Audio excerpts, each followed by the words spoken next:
بالله من الشيطان الرجيم. بسم الله الرحمن الرحيم. لقد سمع الله قول الذين قالوا إن الله فقير ونحن أغنياء سنكتب ما قالوا وقتلهم الأنبياء بغير حق ونقول ذوقوا عذاب الحريق ذلك بما قدمت أيديكم وأن الله ليس بظلام للعبيد. الذين قالوا إن الله عهد إلينا ألا نؤمن لرسول حتى يأتينا بقربان تأكله النار. قل قد جاءكم رسل من قبلي بالبينات وبالذي قلتم فلم قتلتموهم إن كنتم صادقين.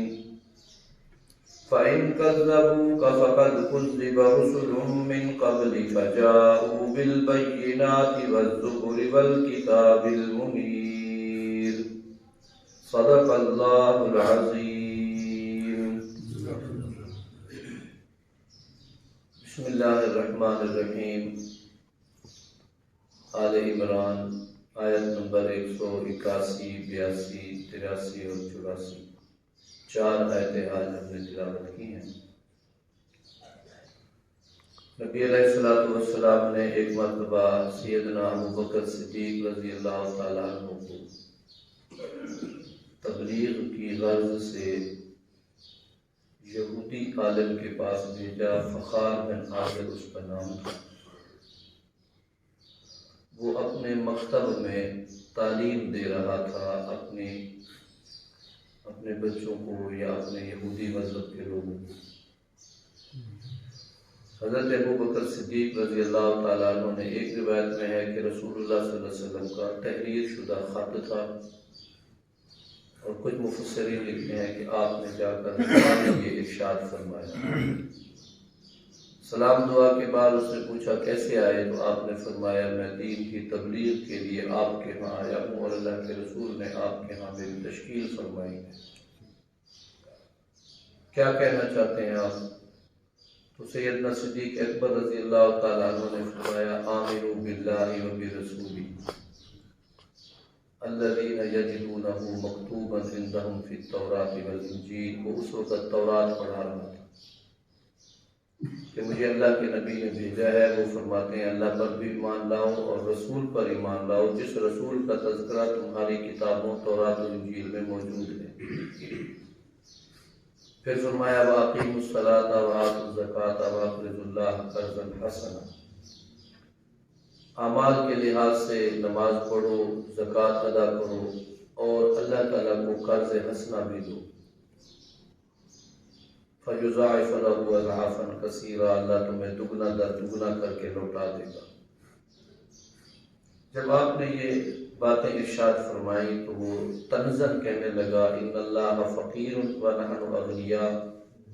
تمہارا اللہ جو قرضے مانگ رہا ہے اس کا مقصد ہے اللہ فقیر ہے اور ہم غنی ہیں.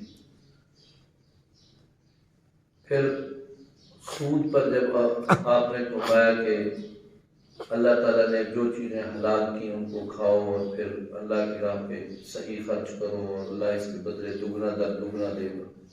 اس پر اس نے کہا تمہارا اللہ اپنے لیے دگنا در دگنا دے گا. ہم ایک دوسرے کو دیتے لیتے ہیں اور سود لیتے ہیں تو اللہ تو ہمارے لیے اور فیصلہ ہے، اپنے لیے اور فیصلہ ہے.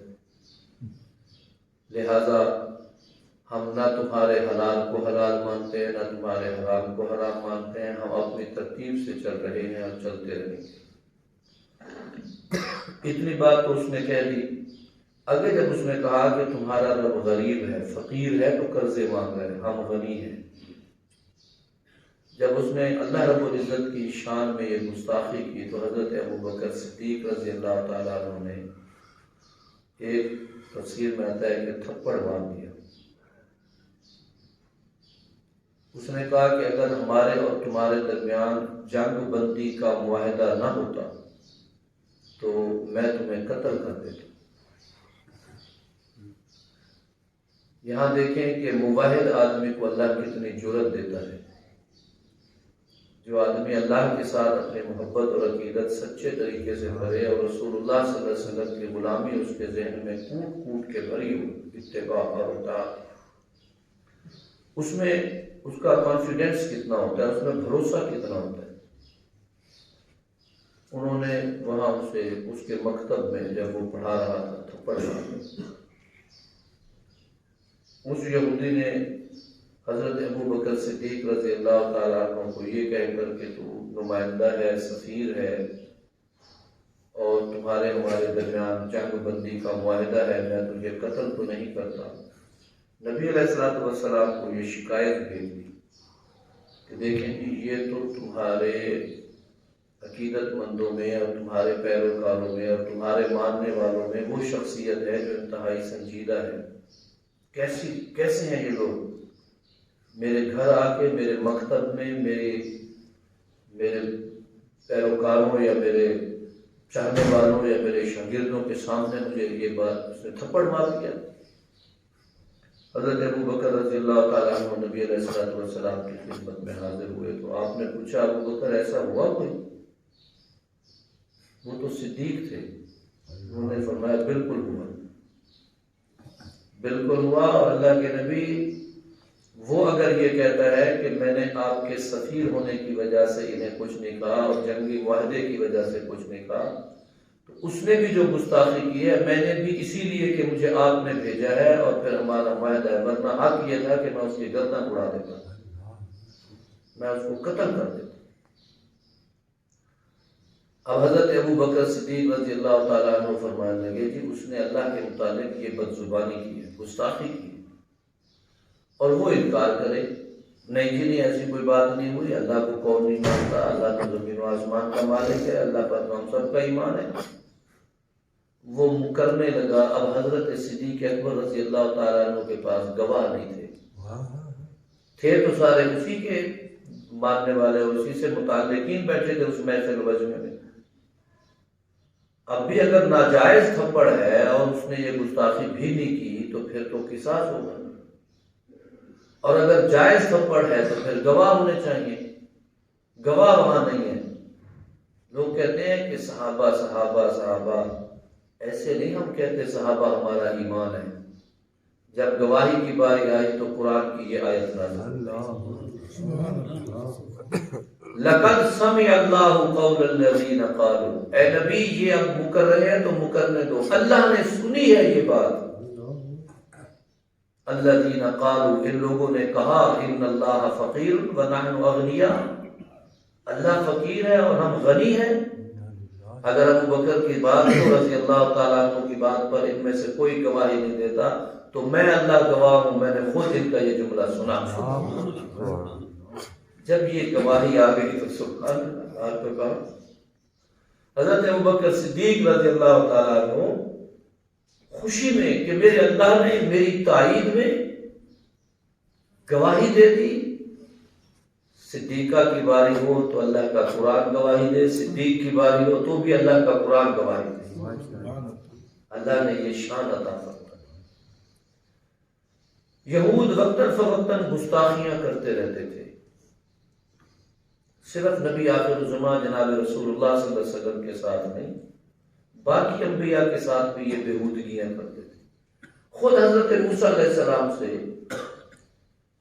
ایک آدمی کے قتل پر گائے کیسی ہو، رنگ کیسا ہو، عمر کیسی ہو، آپ ہمارے ساتھ مذاق کر رہے ہو، کبھی پہلے بھی کوئی حضرت موسیٰ علیہ السلام نے اللہ رب العزت کی توحید کے بارے میں فرمایا تو کہنے لگے لا نؤمن حتی نر اللہ جہرۃ، ہم جب تک اللہ کو دیکھ نہ لیں ہم نہیں مانتے اللہ ہے کہ نہیں ہے۔ پھر جب دیکھنے کے لیے جبل طور پر گئے تو اللہ کی ایک تجلی سے 40 کے 40 مارے گئے اور ایک آواز غیبی آئی جو اللہ کی تھی، کہنے لگے ہمیں کیا پتا اللہ بول رہا ہے کوئی اور بول رہا ہے، ہم دیکھیں گے تو مانیں گے۔ کبھی یہ کہہ دیتے تھے ید اللہ مغلولۃ، اللہ کے ہاتھ جو ہیں یہ بند ہیں، اللہ نے اس کے جواب میں فرمایا غلت ایدیہم، ان کے ہاتھ بند ہیں، بل یداہ مبسوطتان، اللہ کے ہاتھ تو کھلے ہوئے ہیں۔ تو یہ اس قسم کی گستاخیاں کرتے رہتے تھے۔ تو حضرت ابو بکر صدیق رضی اللہ تعالیٰ عنہ کے حق میں اور یہود کی اس بے ادبی اور گستاخی پر اللہ نے فرمایا لقد سمع اللہ قول الذین قالوا ان اللہ فقیر۔ اللہ رب العزت نے یہ بات سن لی ہے جو یہ کہہ رہے تھے کہ اللہ تعالیٰ فقیر ہے ونحن اغنیاء، ہم بڑے غنی ہیں۔ سنکتب ما قالوا، ہم ان قریب لکھ لیں گے جو کچھ انہوں نے کہا۔ یہ تو کہتے ہیں نا کہ بات سنی سنائی ہے اور کل کو اس کا کوئی ثبوت ہو نہ ہو، اللہ پاک فرماتے ہیں ہم اسے لکھ لیں گے۔ اچھا صرف یوں نہیں میرے ساتھیوں کہ ان کی بات لکھی جائے گی، جو بھی کوئی بات کہتا ہے اس کو لکھ لیا جاتا ہے، ہماری کہی ہوئی باتوں کو لکھ لیا جاتا ہے۔ آج کل مدارس میں اختتام سال کے موقع پر ایک عنوان سے بہت پروگرام ہو رہے ہیں، اس کا نام ہے ختم بخاری۔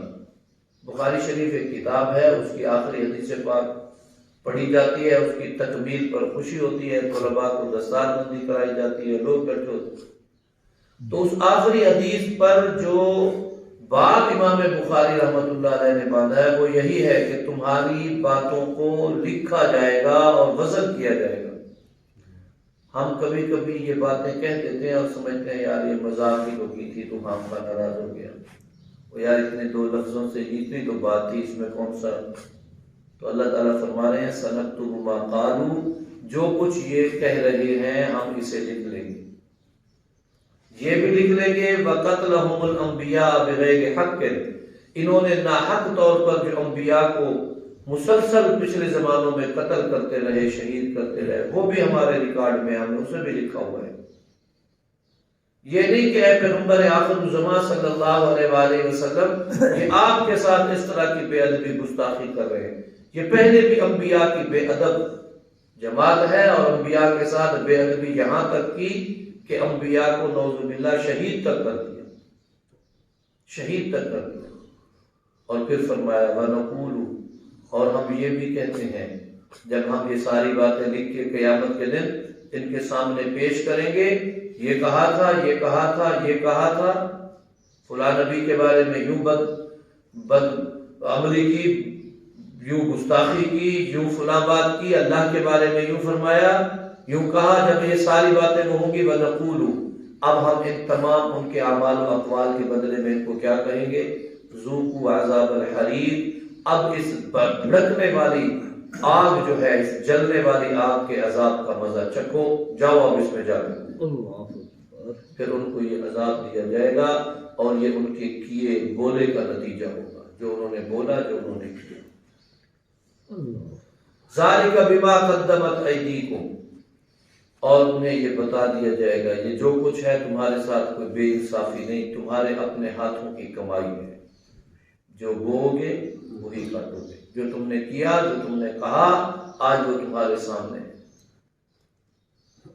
حدیث پاک میں آتا ہے کہ قیامت کے دن بندے کا حافظہ بہت تیز ہو جائے گا،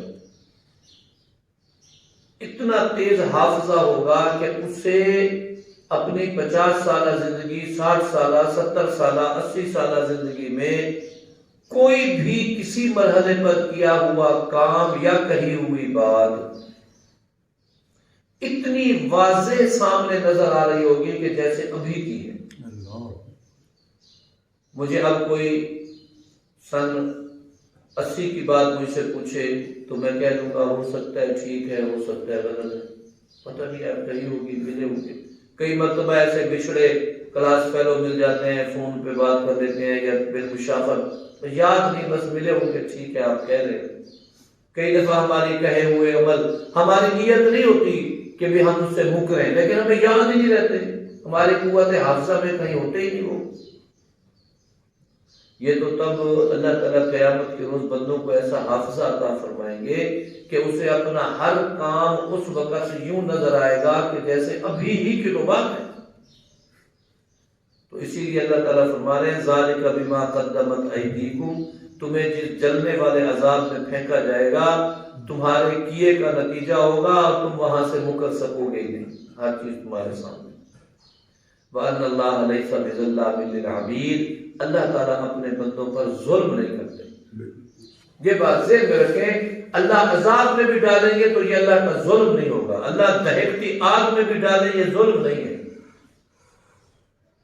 یہ اللہ کا عدل ہے۔ ہم تو اللہ کے عدل کو برداشت نہیں کر سکتے، ہمیں اللہ کے رحم کی توقع ہے، اللہ ہم پہ رحم فرمائے۔ بے ادبی، اس آیت کا خلاصہ بات یہی ختم کر رہے ہیں آج دو آیتوں پہ، آیت نمبر 180 اور 81۔ بے ادبی جو ہے وہ اچھے اعمال کے باوجود بھی نقصان کر دیتی ہے۔ بندہ بہت بڑا نمازی ہو لیکن زبان اتنی تلخ ہو تو اس کے ساتھ کوئی سلام کرنا تیار نہیں ہوتا۔ بندہ بہت بڑا سخی ہو لیکن غریبوں کے متعلق اس کی گفتگو اور اس کی انداز جو ہے وہ اتنا گستاخانہ اور اتنا دل دکھا دینے والا ہو تو کوئی اس کے پاس جانے کو تیار نہیں، چھوڑو بھی ہے وہ بھوکے بیٹھے رہ گئے، یہ بدتمیز آدمی۔ نبی علیہ الصلوۃ والسلام ارشاد فرماتے ہیں ان اکمل المؤمنین ایمانا احسنهم خلقا، مومنوں میں ایمان کے لحاظ سے کامل ترین ایمان، مکمل اکمل ایمان والا وہ شخص ہے جس کا اخلاق اچھا ہے۔ اگر اخلاق اچھا نہیں ہے، اس کے اعمال بے شک اچھے، عقیدہ اس کا بے شک اچھا، تکمیل ایمان کے لیے نبی علیہ الصلوۃ والسلام نے ارشاد فرمایا کہ اکمل کامل ترین مومن وہ ہے جس کا اخلاق اچھا ہے، اور اخلاق اعمال سے بھی ظاہر ہوتا ہے اور اخلاق بندے کی گفتگو سے بھی ظاہر ہوتا ہے۔ اعمال کا فائدہ بھی اسے اجتماعی اور انفرادی ہو رہا ہوتا ہے لیکن اقوال کا فائدہ بہت زیادہ ہو رہا ہے۔ نبی حضرت موسیٰ علیہ السلام اور جناب ہارون علیہ السلام کو جب فرعون کے پاس بھیجا گیا، فرعون کی سخت گیری سامنے تھی، اللہ رب العزت حکم دے کر فرما رہے ہیں ان دونوں پیغمبروں کو وَقُولَا لَهُ قَوْلًا لَيِّنًا، آپ جا رہے ہیں، وہ بدتمیزی کرے گا، وہ الٹی باتیں کرے گا، لیکن اے میرے انبیاء تم نے اس سے نرم انداز میں گفتگو کرنی ہے، اچھے انداز میں گفتگو کرنی ہے۔ تو ایسی گفتگو جو ہے نا یہ بڑی اچھی ہو، یہ ہمارے آداب اور اخلاق کا حصہ ہے۔ اللہ تعالی ہمیں عمل کی توفیق عطا فرمائے۔ باقی کل وآخر دعوانا الحمدللہ۔